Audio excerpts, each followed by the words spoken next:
But over my shoulder is the training trailer that the State Fire Marshal Division, we have 3 of these training trailers that are strategically located around the state, one in St. Cloud, one in Mankato, and one in Detroit Lakes.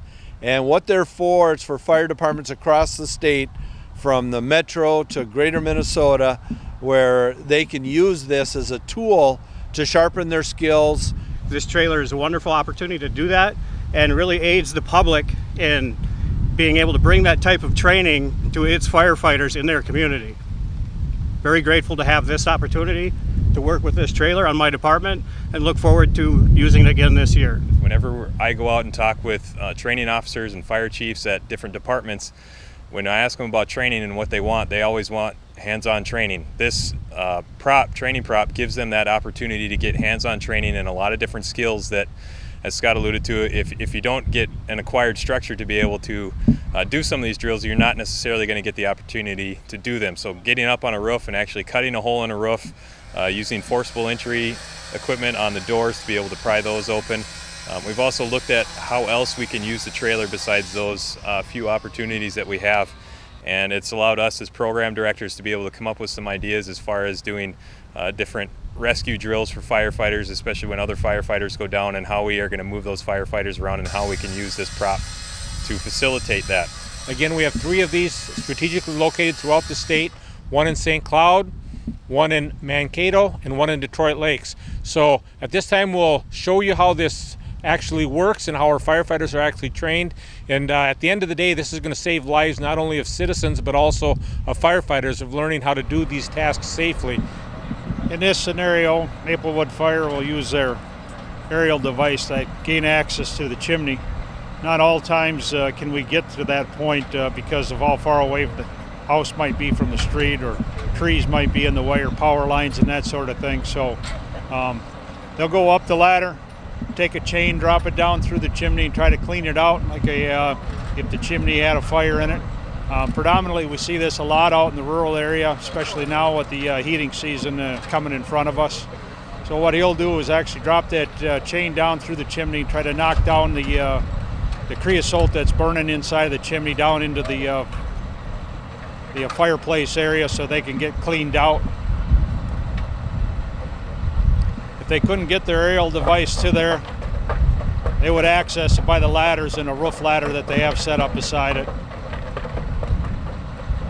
It's a good application, like Training Officer Holst said, that a lot of times we can't practice this without getting an acquired structure, and sometimes that's not possible.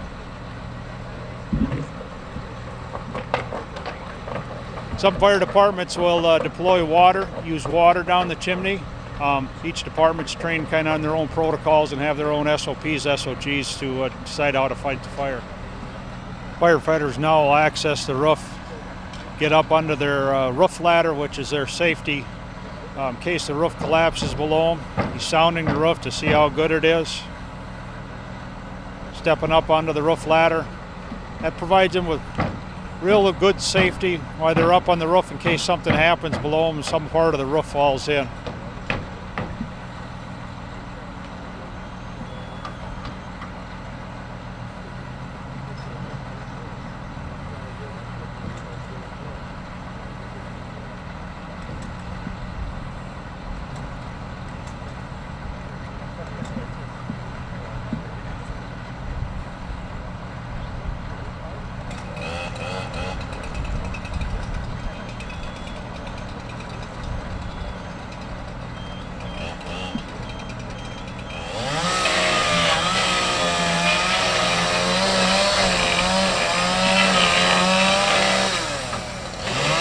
Makes one cut up in the top, one down on the outside.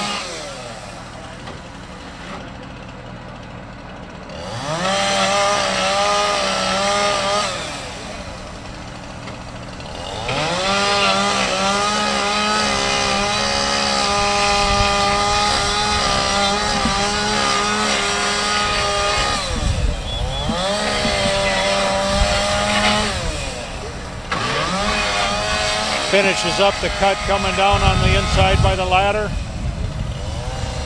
Now he'll take and use his pike pole to knock that wood in.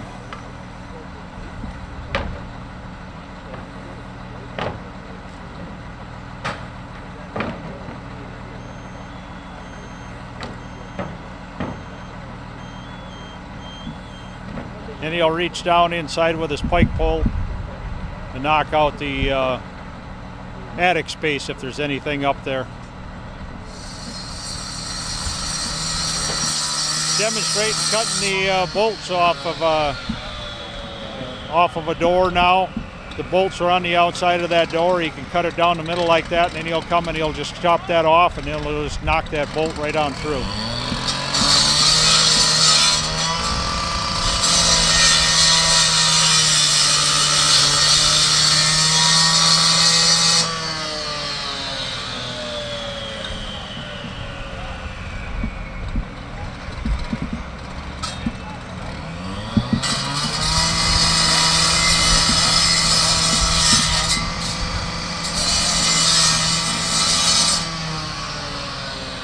Firefighters, even seasoned firefighters, will find it difficult holding that saw up at that kind of angle with that kind of pressure pushing back on you.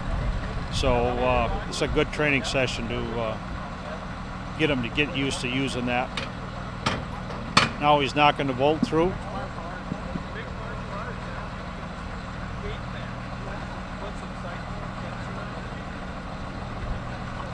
And again, this is something we can do over and over and over again. Each firefighter can get a chance to go ahead and use that saw and practice that skill.